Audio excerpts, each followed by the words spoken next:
2013 ini akan ada banyak penyelesaian yang akan Tuhan kerjakan dalam hidup kita. Amin. Tapi tidak ada penyelesaian tanpa masalah, saudara. Jadi Tuhan meluaskan masalah, tapi Tuhan juga sertakan jalan keluarnya. Pertanyaannya adalah masalah itu Tuhan luaskan atau kesalahan kita sendiri. Ya, kalau kesalahan kita sendiri pasti tetap ada jalan keluarnya, tapi harganya harus kita bayar 2 kali lipat, saudara. Amin.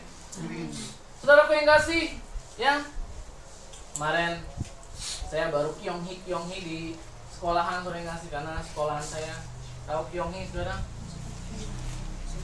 Beda sama Konghi ya. Konghi itu pendeta. Kalau Kyonghi perayaan, saudara. Karena katanya, ya, kata sambutan dari yang punya sekolah, karena dia orang muda tapi bikin sekolah Kristen. Saya juga bingung. Jadi sekolah saya itu sekolah Kristen, tapi Imlek lebih meriah daripada Natal. Tahun ular air katanya, ya enggak? Ular air hitam. Udah ular air hitam lah. Bayangin. Ular kali itu banyak ketidakberuntungan, banyak kesialan. Sekalipun motonya Imlek itu identik dengan kemakmuran. Banyak ketidakberuntungan atau kesialan, ya, sehingga saya pakai status tetapi anak Tuhan, ya, yang melakukan firman Tuhan tahun ini tahun keberuntungan. Karena 13 menyatakan angka siap, ya. Karena 4, 13 saudara pengasih itu siap. Makanya nggak ada lantai 4. Karena saudaraku yang kasih, itu artinya mati dalam bahasa Mandarin. Jadi tidak ada kematian. Tapi saudara yang kasih, hari ini firman Tuhan yang disampaikan, kita akan menantang kematian itu. Ya.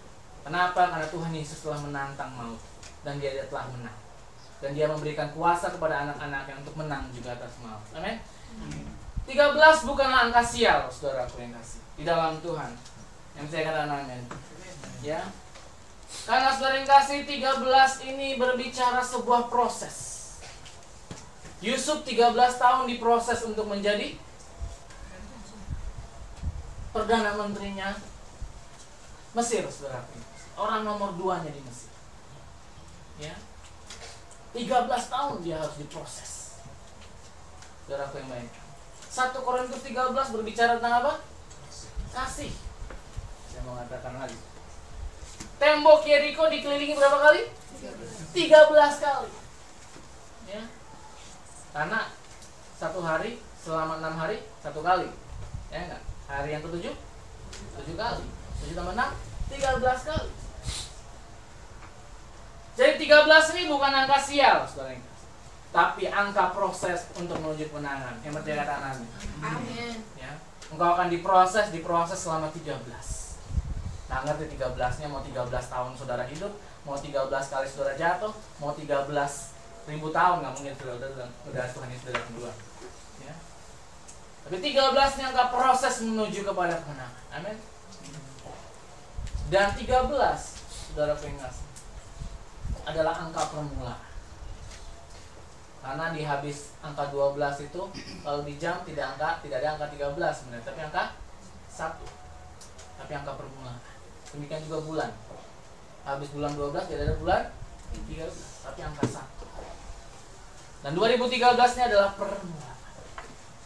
Permulaan proses dalam kehidupan kita.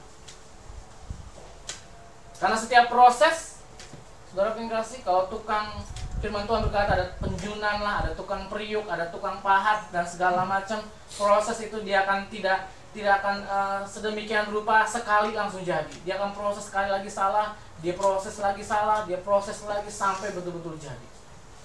Dan 13 adalah tahun permulaan untuk kita diproses lagi di dalam Tuhan. Amin. Sampai jadi. Wow. Berarti saudara yang kasih, ada masalah-masalah baru yang Tuhan kasih. Nih, gue mau proses loh. Ya. Tahun 13 ini. Lalu jangan saudara sampai berkata, benar tuh kata orang Tionghoa, 13 tahun sial, gua kena sial tahun ini. Saudara apa yang kasih? Jangan bilang seperti itu. Karena 13 ini adalah tahun di mana Tuhan akan memproses saudara dan saya. Amin. Kita akan lihat di dalam pelajaran pemrosesan. Kita ambil dalam sebuah cerita, dan cepat saja di dalam 2 Raja-Raja.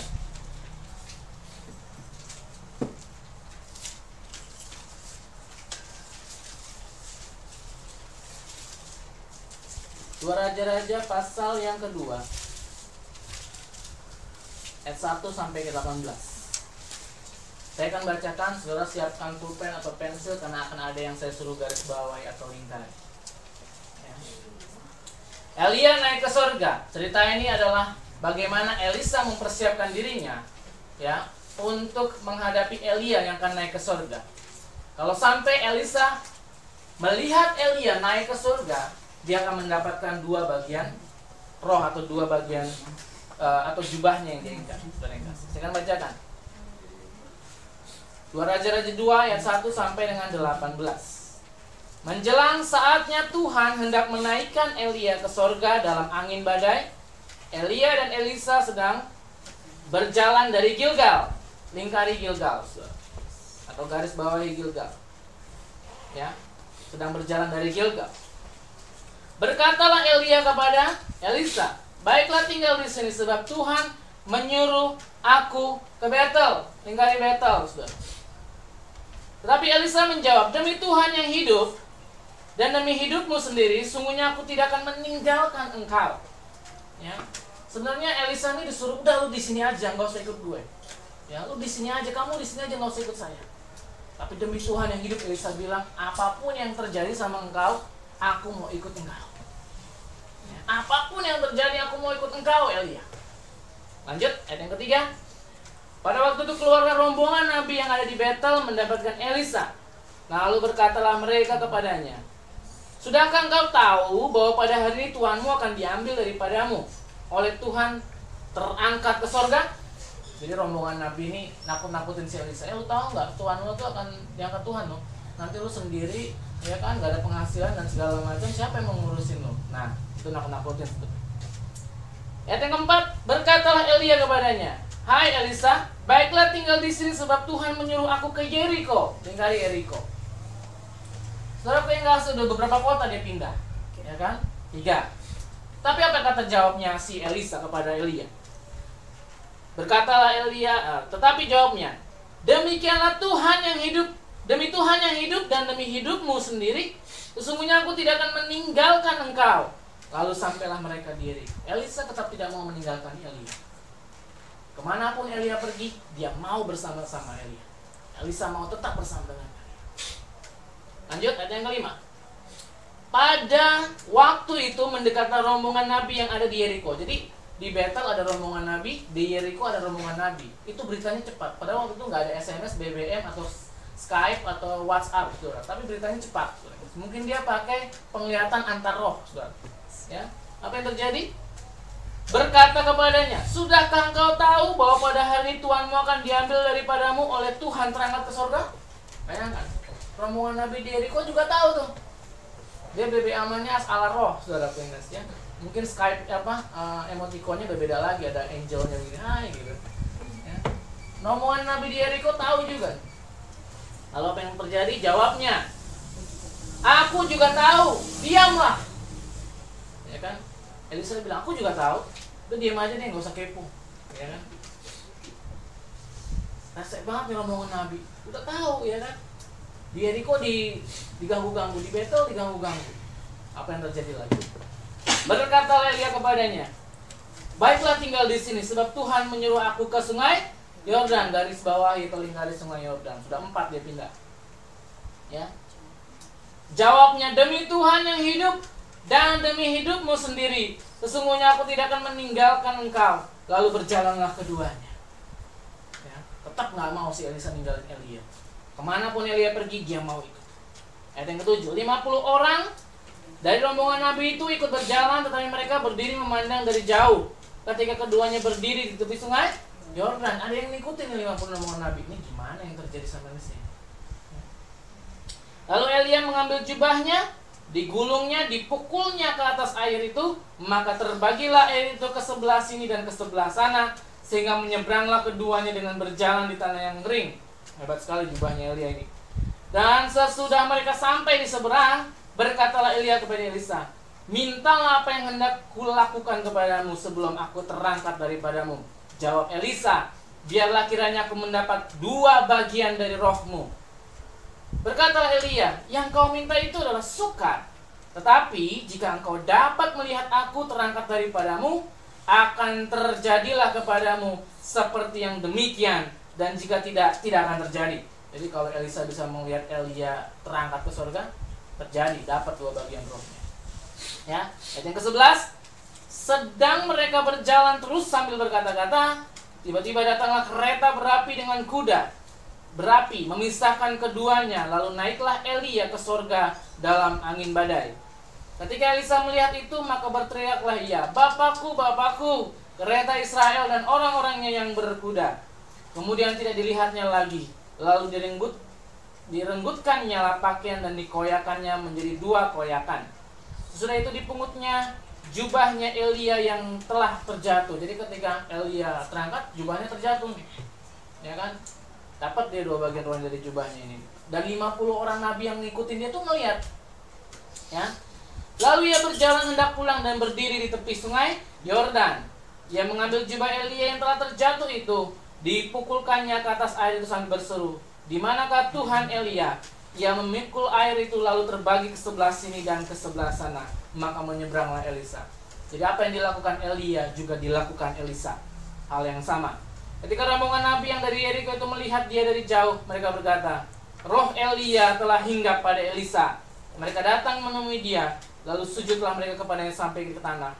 Mereka berkata, coba lihat di antara hamba-hambamu ini, ada 50 orang laki-laki, orang-orang tangkas. Biarlah mereka itu pergi mencari Tuanmu. Jangan-jangan ia diangkat oleh roh Tuhan dan dilemparnya ke atas salah satu gunung atau ke dalam salah satu lembah. Elisa menjawab, janganlah, suruh pergi. Ini agak-agak error nabi-nabi ini ya. Sudah tahu diangkat, dia pikir jangan-jangan diangkat roh Tuhan terus dilempar ke dalam ke gunung-gunung, ya. Padahal nggak mungkin Tuhan berbuat seperti itu. Ya mati dong Elia nanti. Padahal Elia diutus sama Musa nanti, ya kan, untuk membuat hati bapak-bapak berbalik kepada anak-anaknya. Itu nubuatannya buat orang Israel. Lanjut ayat yang ke-17. Tetapi ketika mereka mendesak dia sampai memalukan, maka berkatalah ia, suruhlah pergi. Mereka menyuruh 50 orang. Orang-orang ini mencari 3 hari lamanya, tapi tidak bertemu dengan Elia. Ketika mereka kembali kepada Elisa yang masih tinggal di kota Yeriko, berkatalah ia kepada mereka, bukankah telah aku katakan kepadamu, jangan pergi? Nah, orang nabi-nabi ini maunya juga dapat dia 2 bagian rohnya, sehingga dia cari bangkainya nggak ada, ya, tapi yang dapat Elisa. Nah, sudah digaris bawahi saudara yang kasih? Atau dilingkari, ada beberapa tempat yang harus dilewati oleh kedua orang itu. Ada berapa? 4. Ya. Ada 4 kota. Saya mau berkata di 2013 ini ada 4 kota yang saudara dan saya harus lalui bersama dengan Tuhan. Ya. Ada 4 hal yang saudara dan saya harus izinkan Tuhan lakukan di dalam kehidupan kita berdua. Di dalam kehidupan kita masing-masing. Di dalam kehidupan Elisa dan Elia, ada 4 hal yang harus kita izinkan Tuhan kerjakan dalam kehidupan 4 kota ini. Sehingga ketika Elisa dan Elia melewati 4 kota ini, Elisa sanggup melihat Elia terangkat ke surga dan dia mendapatkan 2 bagian rohnya. Saudara pun kasih, ya. Elia ini bicara figur Bapa, Elisa bicara figur Yesus sendiri, ya. Dia mengikuti kehendak. Dan Tuhan akan mengajarkan kepada kita, kalau engkau ingin mendapatkan 2 bagian roh di akhir zaman ini, ya, hujan awal, hujan akhir dicurahkan bersama-sama, dan engkau juga memiliki 2 bagian roh, lewatilah ke 4 kota ini. Dan jangan pernah berhenti mengikut Tuhan. Amin. Seperti Elisa tidak pernah mau berhenti mengikuti Elia, kemanapun dia pergi, dia tetap ikut. Kadang-kadang Tuhan bertanya, udah capek belum? Capek Tuhan, masalahku banyak banget. Mau berhenti, ya. Seperti Tuhan berkata, kalau engkau mau berhenti silakan. Mau berhenti mengiringi aku? Enggak Tuhan, ya. Aku mau ikut engkau seperti Elisa mengikuti Elia. Amin saudara. Kota yang pertama apa? Gilgal. Mereka berangkat dari kota Gilgal. Saudara, aku yang kasih, saya berkata tahun ini adalah tahun awal pemrosesan. Saudara harus berangkat dari kota Gilgal. Apa itu Gilgal? Ya. dipanggil Gilgal. Ya, dari kota inilah saudara harus bermula. Gilgal berbicara pemotongan. Ya, kenapa? Apa yang dipotong? Gilgal itu berbicara sunat. Ya, coba kita baca. Yosua, kalau nggak salah Yosua 5 ayat 9 sampai 10. Tapi jangan tinggalkan raja-raja. Yosua 5 ayat 9 sampai 10 yang sudah dapat baca.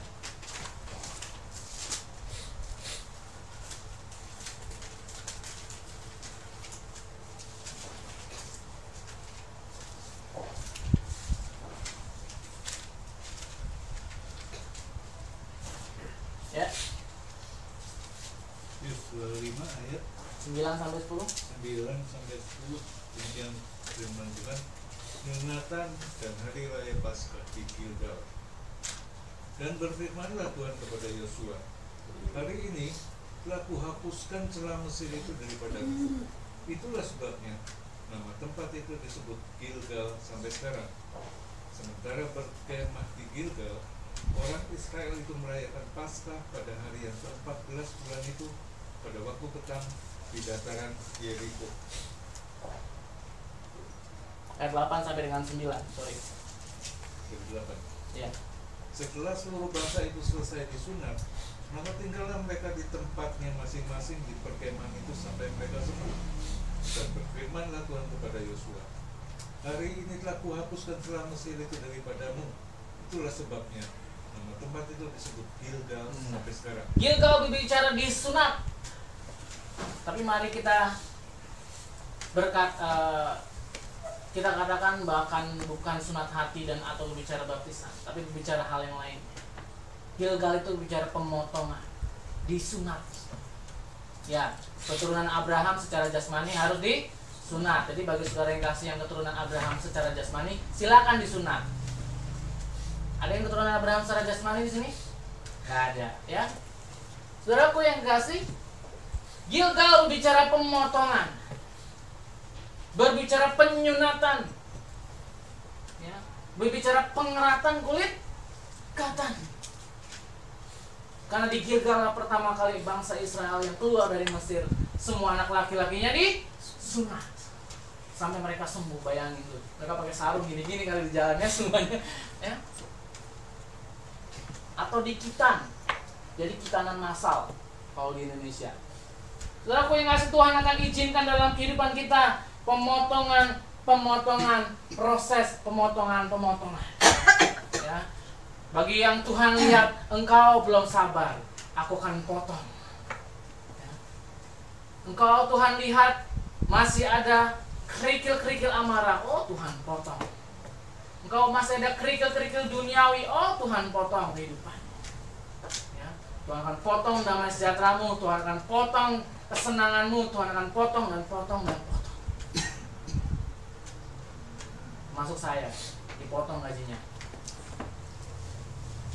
Tuhan akan lakukan pemotongan. Tuhan akan lakukan pemotongan dalam hidup kita. Ketika proses pemotongan itu dilakukan, serak, sakit nggak? Ya, siapa yang pernah disunat, sakit nggak? Saya nggak disunat. Ya. Tapi saya pernah lihat orang yang disunat, aduh. Ya. Sehingga waktu peristiwa Yakub anaknya diperkosa harus disunat, akhirnya dibunuhin semua kan, nggak bisa terang dia, sakitnya luar biasa. Ya. Saudaraku yang ngasih, apa yang terjadi? Tuhan akan meluaskan pemotongan dalam hidup kita. Kalau Tuhan lihat kehidupanmu belum sesuai dengan kehendaknya, oh ini belum nih, ini orang duniawi banget nih, aku potong. Tuhan, aku maunya senang-senang, gak bisa. Saudaraku yang kasih, begitu banyak Tuhan luaskan proses pemotongan dalam kehidupan kita. Ya. Tetapi dari Gilgal, apakah saudara mau berhenti? Dan saat ini saudara yang kasih, kalau saudara terasa tahun ini lebih berat, tahun ini kok gue banyak kena sialnya ya, tahun ini kok berkatku kok terpotong luar biasa ya, kok keuanganku begitu terpotong luar biasa, itu yang Tuhan luaskan. Apakah engkau mau berhenti mengikuti Tuhan? Elia berkata, sudah sampai sini aja. Tapi Elisa berkata, tidak, demi Tuhan yang hidup, aku mau mengikuti engkau. Kita kita berangkat dari Gilgal. Tuhan izinkan segala pemangkasan. Kayak Jokowi dipangkas semua anggaran Departemen PU. Ya. Ketika Tuhan yang membersihkan kehidupan kita, Tuhan potong-potong semua benalu-benalu, ya kan, parasit-parasit dalam hidup kita, duniawian, keinginan mata, kehidupan jemawa. Tahu jemawa? Tahu jemawa, saudara yang kasih? Kehidupan dunia, ya. Bukan berbicara orang kaya saja punya banyak duit dunia jemawa. Orang miskin pun kadang-kadang kalau udah kena roh jemawa, ya, gaji 1 juta bisa punya handphone 5 juta, saudara. Ya. Itu OB saya. Saya tahu gajinya berapa, saudara ngasih. Begitu ngeluarin HP, buset, ya kan? BlackBerry Orlando dia punya. Saya aja cuma beli Gemini. Ini dia ngumpulin 2 tahun, 200. Ya kan? Satpam gajinya 1.800.000, saudara yang kasih. Bisa punya Scorpio. Scorpio itu 20 juta. Ya, ini kehidupan. Tuhan akan pangkas itu semua. Saya waktu single nyicil kredit motor aja empot-empotan. Ya kan? 500, 700, 600, lumayan tuh, ya kan, buat dana kawin. Saya bilang, kalau bisa saudara yang kasih dalam kehidupan kita, jangan pernah berutang. Amin. Saya belajar dari namanya kredit, ya. Apalagi namanya kartu kredit. Maaf saudara yang kasih, kartu kredit itu rentenir legal, saya bilang, ya. Karena ketika engkau bayar minimum payment, engkau akan membayar bunganya berkali lipat. Karena saya pernah kena minimum payment ini, begitu saya lihat harganya 1 juta, tapi saya harus bayar 1.800.000. Lumayan kan 800.000 buat beli susu, ya enggak? Ya, harga motor 15 juta, kredit 19 juta, 4 juta lumayan. Kalau kita bisa berpikir, saudara yang kasih, saya mulai belajar ketika saya mendengarkan seorang hamba Tuhan, hai engkau anak-anak Tuhan, mulailah hidupan keluargamu dengan tidak berhutang. Saya tidak pernah berhutang kepada benda yang nilainya turun. Tapi boleh nggak kredit rumah? Saya mau bertanya. Kredit rumah nilainya naik atau turun? Naik. Ya. Saudara beli tahun ini 400 juta, 2 tahun kemudian bisa 1 miliar, bisa 900 juta. Ya enggak? Saya mikir-mikir, Tuhan, kalau gue nggak berani beli rumah, kapan gue bisa beli rumah? Ya. Kadang teman saya nawarin, Yos di Bintaro. Saya punya kerinduan punya rumah di Bintaro, saya emang dari dulu. Berapa? Murah kok, cuma 450 juta. Wih, murah banget ya, saya bilang gitu kan. Murah banget itu. Gak ada yang lebih murah lagi. Saya nyari agak mahal dikit. Belagu lu mau beli nggak? Tipe berapa? 72. 72 2 kamar ya, lumayan ya, 450 juta. Kok gila sih harganya? Saya bilang saudara yang ngasih Bintaro itu tipe 72 bisa mahal-mahal karena aksesnya itu bagus. Bintaro itu aksesnya bagus. Lu mau ke tol Tangerang bisa, mau ke tol Merak bisa, mau ke tol dalam luar kota bisa. Kalau di Cilandak ini agak sulit, ya. River Valley itu aja mahal, tapi aksesnya sulit. Sore dikit udah nggak bisa gerak tuh tanjakan, ya nggak? Memang agak mahal, tapi harganya miliaran. Karena saya naksir rumah di situ yang di atas tipe 7 berapa itu? 3 miliar 200 juta. Itu duit tuh, saya bilang. Murah itu, saya bilang. Ya, kalau ada duitnya murah. Nah, saudara yang kasih, kita harus berangkat dari Gilgal. Potong semua keinginanmu. Keinginanmu menjadi kaya, potong. Amin. Keinginanmu buat banyak duit, potong. Tapi kalau Tuhan memberkati engkau banyak duit, berkati orang lain. Amin. Karena kadang-kadang Tuhan berkata, duitmu yang banyak itu belum tentu punyamu seutuhnya. Ada yang punya orang lain. Karena ketika kita diberkati adalah ketika kita memberi. Amin. Saya berkata seperti itu, saudara yang kasih. Karena saya memulai dari Gilgal. Karena ada begitu banyak pemotongan yang sama. Aduh Tuhan, sakit rasanya dipotong. Tunggu sampai sembuh baru bisa jalan, ya enggak? Coba orang sunat, bisa nggak langsung naik motor? Ya nggak bisa dia. Ya. Tapi sekarang ada peraturan ngangkang nggak boleh. Gimana? Begini dia kayak barang. Kalau begini di atas. Gak bisa, saudara perintas. Gilgal yang berbicara termasuk pemotongan. Seperti Tuhan memotong kebun anggurnya di dalam Yesaya, kita baca. Yesaya 18 ayat yang kelima.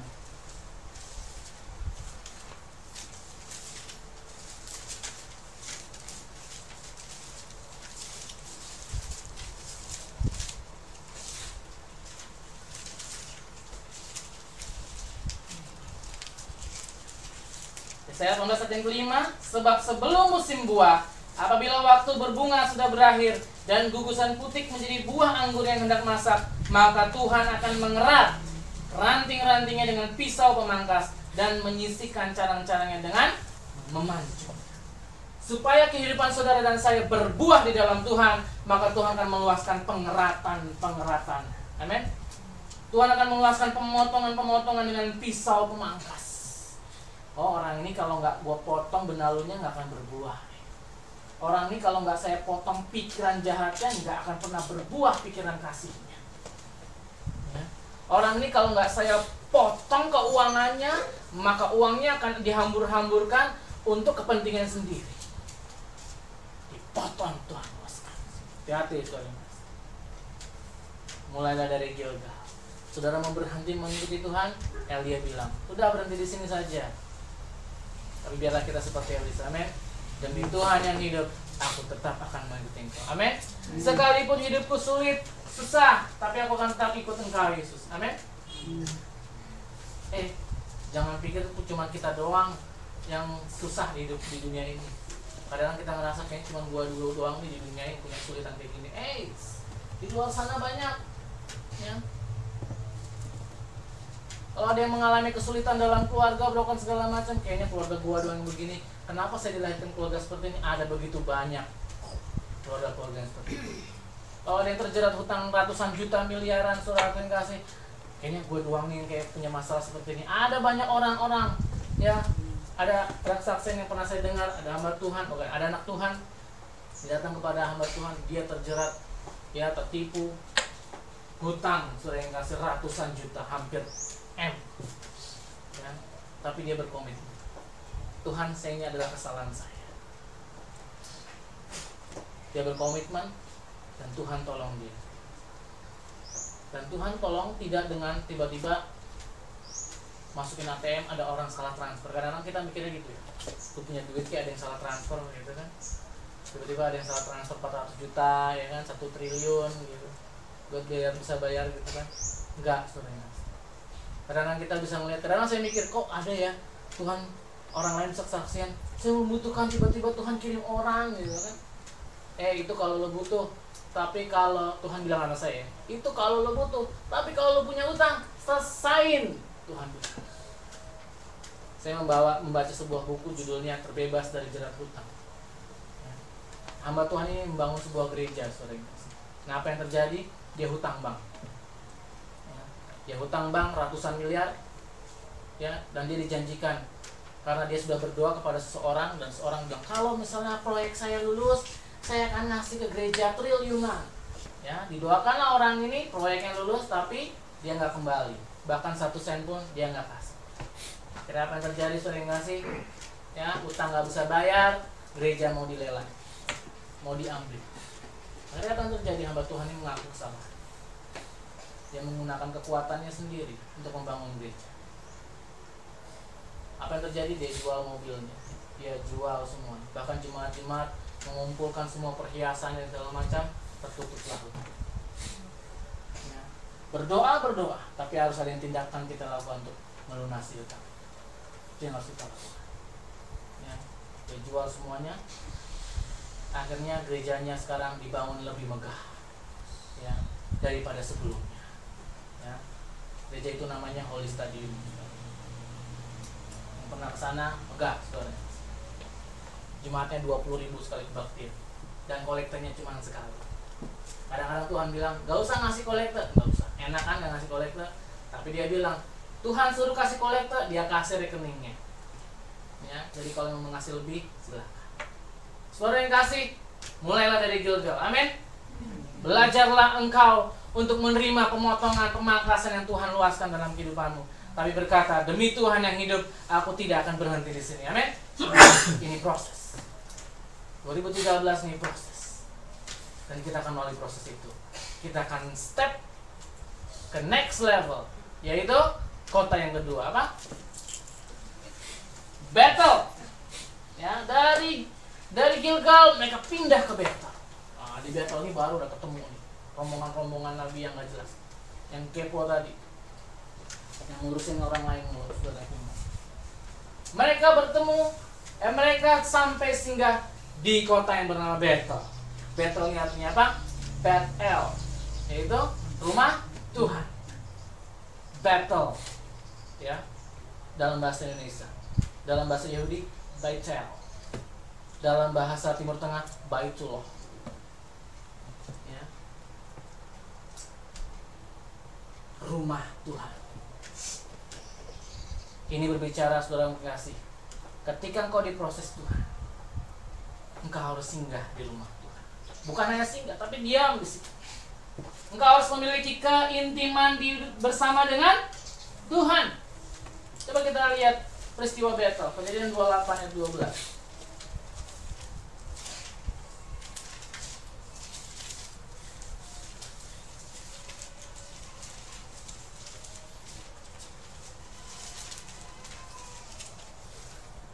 Kejadian 28 ayat yang ke-12. Maka bermimpilah ia, di bumi ada didirikan sebuah tangga yang ujungnya sampai di langit, dan tampaklah malaikat-malaikat Tuhan turun naik di tangga. Ini peristiwanya si Yakub ketika dia di Betel. Kita sudah pernah membahas. Saudara yang kasih, kejadian di Betel itu ada malaikat yang turun naik apa naik turun? Turun naik apa naik turun? Turun naik. Nggak pernah naik turun dia, karena dia dari atas. Pasti dia turun terus naik. Ya. Kalau naik turun tuh iblis, saudara. Karena dia dari bawah naik, terus dia turun lagi. Naik ketemu Tuhan, dia bilang, Tuhan, si Ayub gini-gini loh, boleh nggak aku nyobanya? Kan? Tuhan, si Ernest gini-gini loh, boleh nggak aku mencobanya? Nah, dia naik turun. Ya. Tuhan, si Yosi gini-gini, boleh nggak aku mencobanya? Dia naik turun. Tapi malaikat Tuhan turun naik. Saudara aku yang kasih, kalau saudara dalam proses, saudara mulai dari Gilgal, berlanjut ke Betel, saudara harus memiliki keintiman. Sudah kena masalah, nggak pernah cari Tuhan, ya udah, makin hancur. Ya. Dan cari Tuhan nggak segampang itu. Apakah saudara ketika masalah, saudara punya masalah cari Tuhan langsung jeng-jeng gitu? Enggak kan, saudara?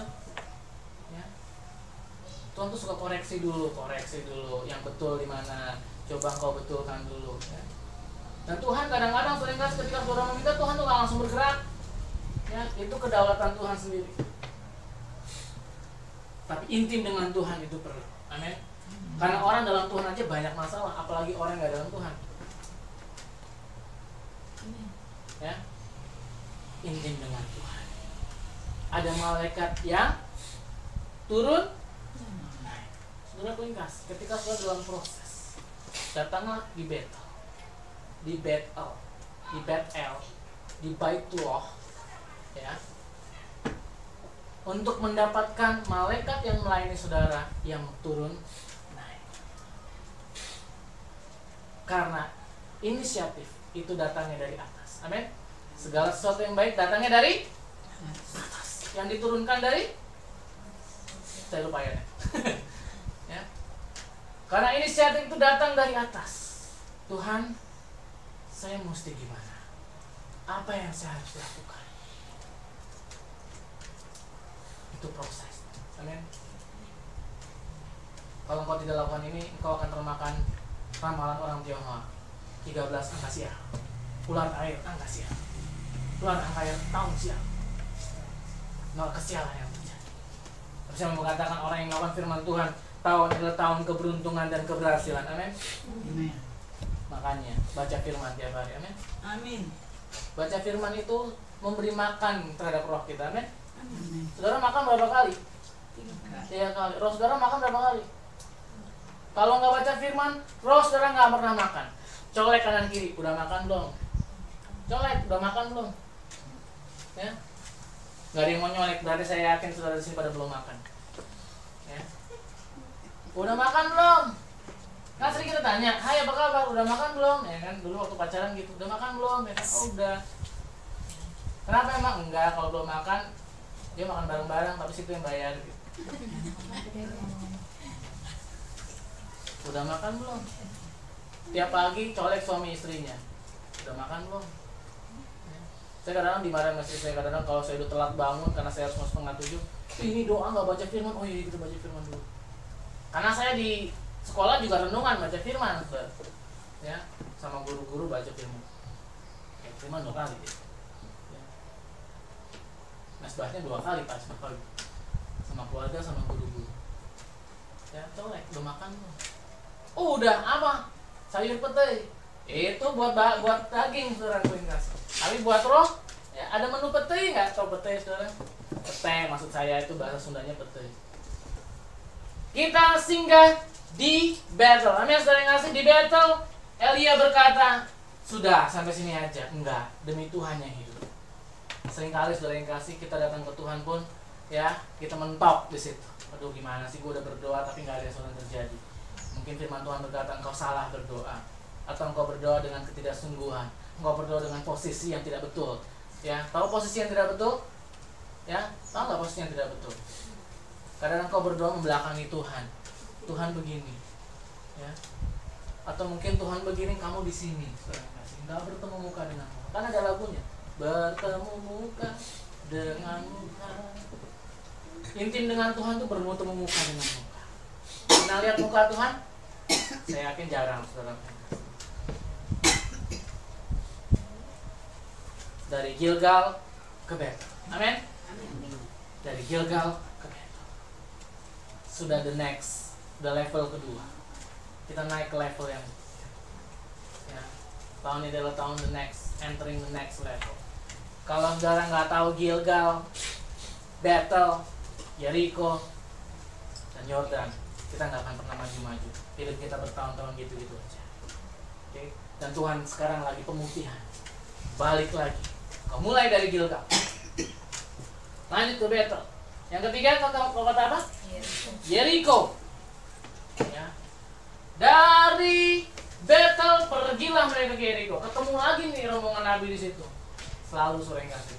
Kalau kita lagi di proses, ya selalu ada orang-orang yang kelihatannya saudara yang kasih ingin memberikan kekuatan, tapi kadang-kadang ya mencoba saudara. Ya. Elisa dibilang, lu tahu gak si Elia mau diangkat? Tahu, udah diem aja ngapa? Lu tahu gak hidup lu begitu? Kira-kira bisa gak Tuhan tolong? Udah begitu, udah jarang begini. Saudara. Yeriko, saudara. Apa yang terkenal di Yeriko? Peristiwa apa? Tembok Yeriko. Mana sering ngasih berapa dikelilingi? 13 kali. Ya. 13 kali. Berarti tahun 2013 5 hari kelilingi Yeriko 13 kali. Amin. Amin. Ya. Kalau kita perlu doakan pulau ini sampai 13 kali. Doa keliling kita.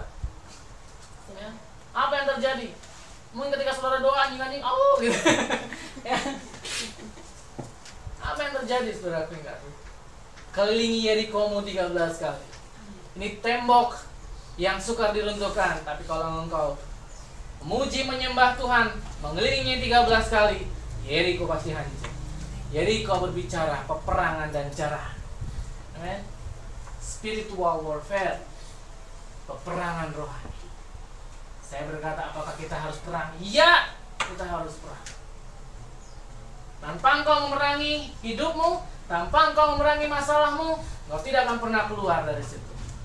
Kau hanya ada di dalam lingkaran iblis. Perang, saudara. Dan jarahan itu adalah hak kepada setiap orang yang menang peperangan. Kan ketika mereka mengelilingi Yeriko hancur, mereka menjarah kan? Dijarah semua Yeriko. Nah, saudara yang kasih, apa yang ingin kita perangi?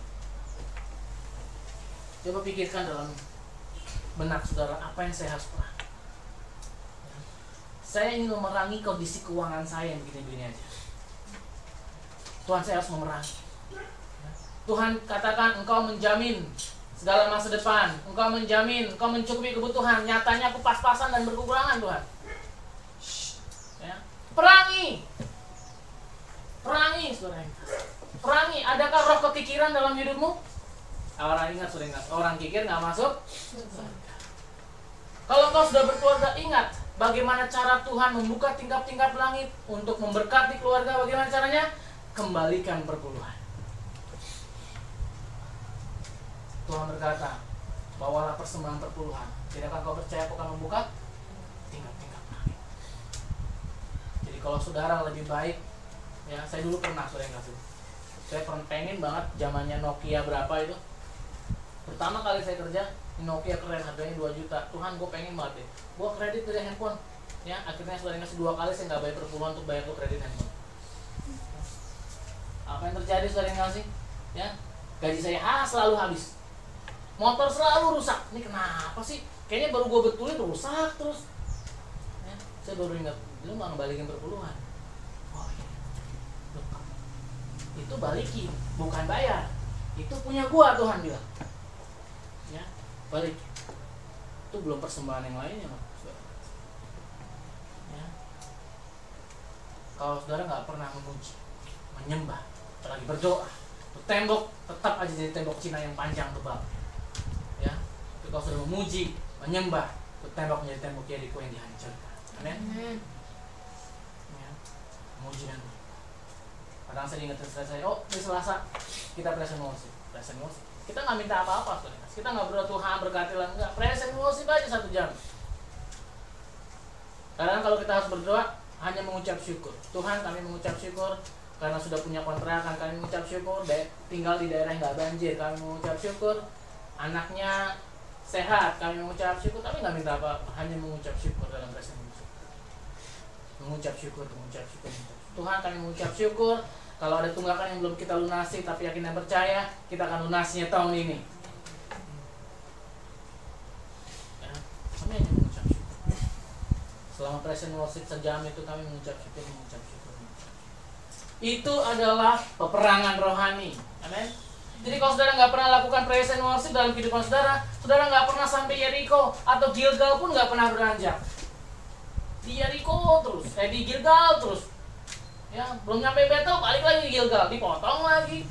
Belum nyampe Betel, balik lagi Gilgal, disunat lagi. Ya kan? Sekali disunat udah habis, udah 2 kali 3 kali habis. Ya. Sekali aja udah sakit, apalagi 3 kali, habis semuanya. Ya kan? Bayangin sunat 3 kali gitu. Habisnya kayak apa tuh? Saudara aku yang kasih maju. Ya, kalau gereja-gereja bilang this is entering the next level katanya. Inilah level-level yang harus kita lewati. Dari Gilgal, Betel, Yeriko. Siap berperang secara rohani, saudara yang kasih. Amin. Karena apa? Ketika kita berperang, Tuhan mematahkan roh-roh dalam kehidupan kita. Tembok-tembok kemiskinan, saya mau katakan, tembok-tembok kemalangan, ya, tembok-tembok apalagi kesulitan, tembok-tembok kebodohan, ya. Kadang kita melakukan kesalahan oleh sebab kebodohan sendiri. Itu Tuhan patahkan sehingga kita dapat terobosan. Amin. Katakan kanan kirimu, engkau akan dapat terobosan tahun ini. Ya, engkau akan dapat terobosan. Seperti Jokowi bilang. Jokowi selalu bilang, ini butuh terobosan. Itu Jokowi gubernur terobosan. Kita akan diberikan roh untuk menerobos. Gak bisa nerobos kalau temboknya gak dihancurin dulu. Gimana mau nerobos? Dia bisa akan ketawa ketiwa. Gimana mau nerobos? Present worship aja gak pernah.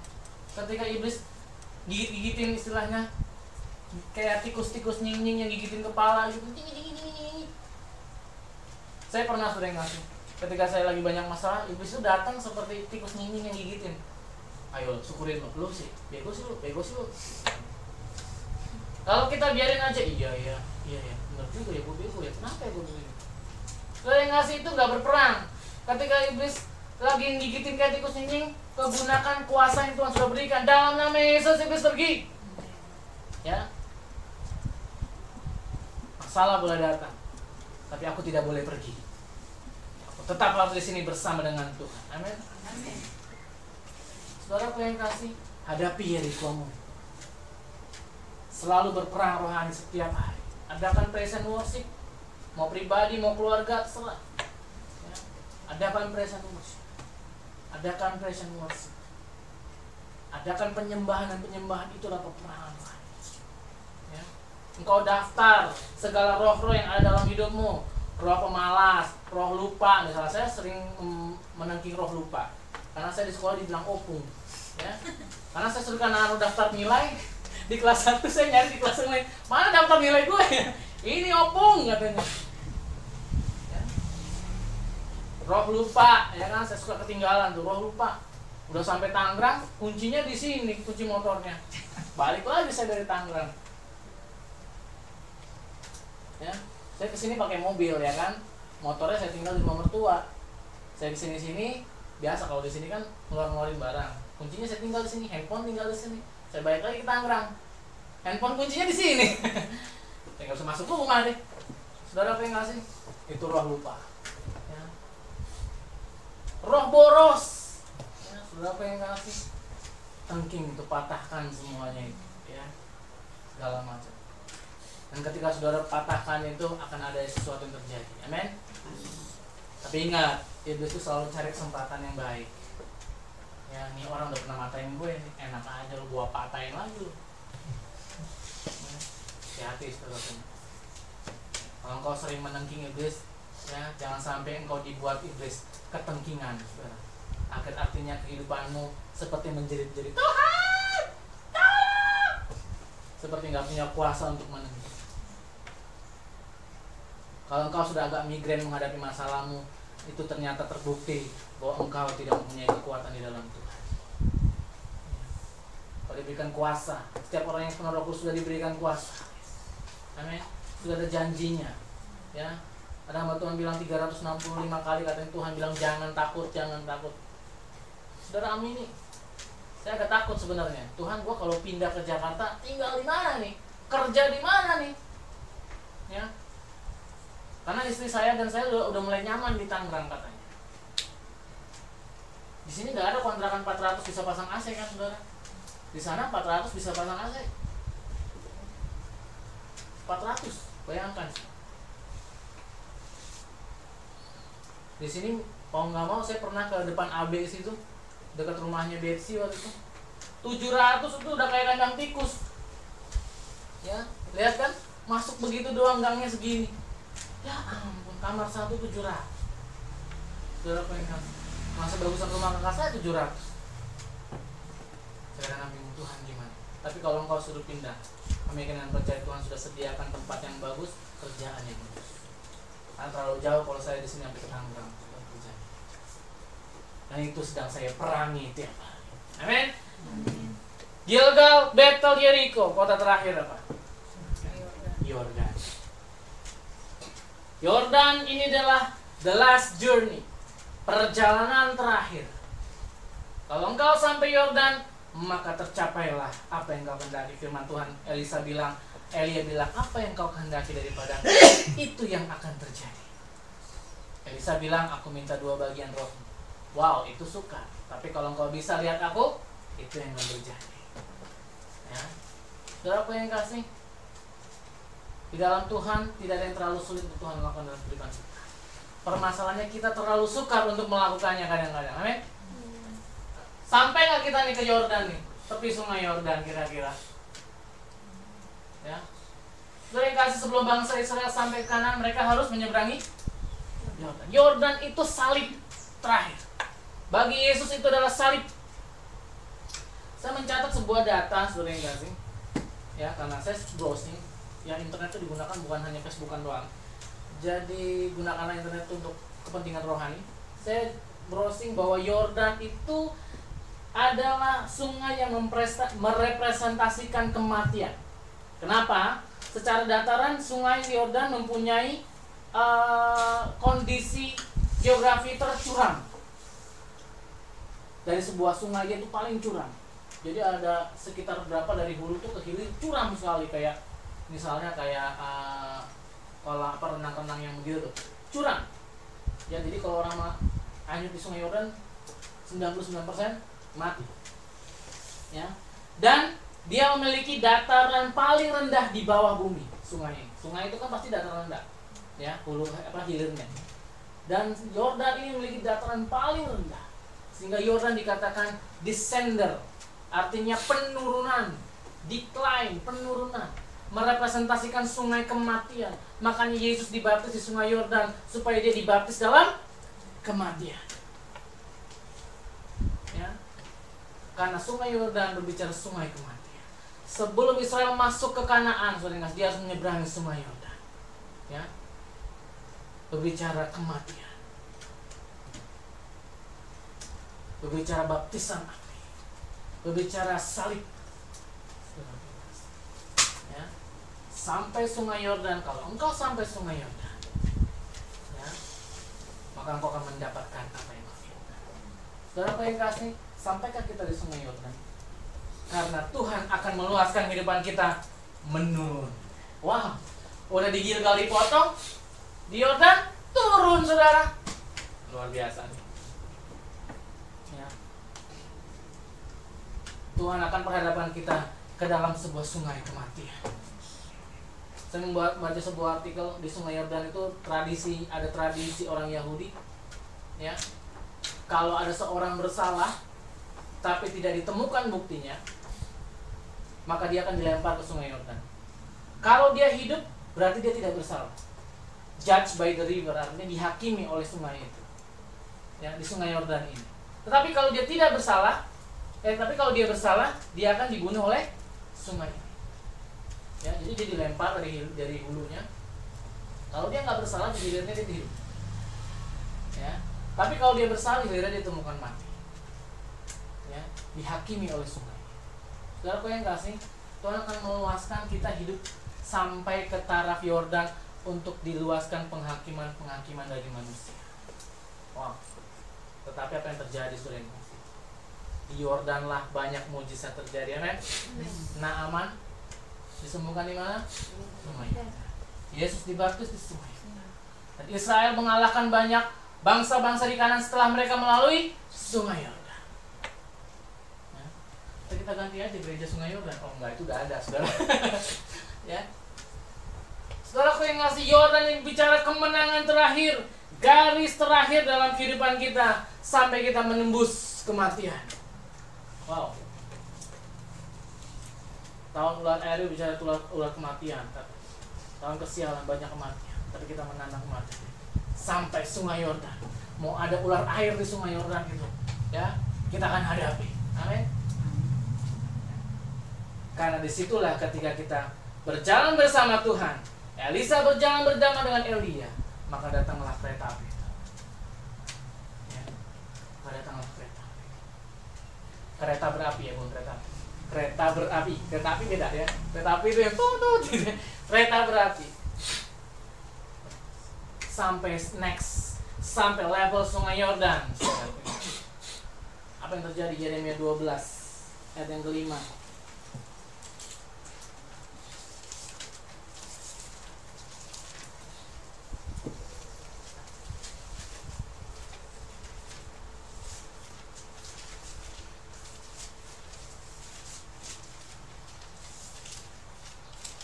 Ya.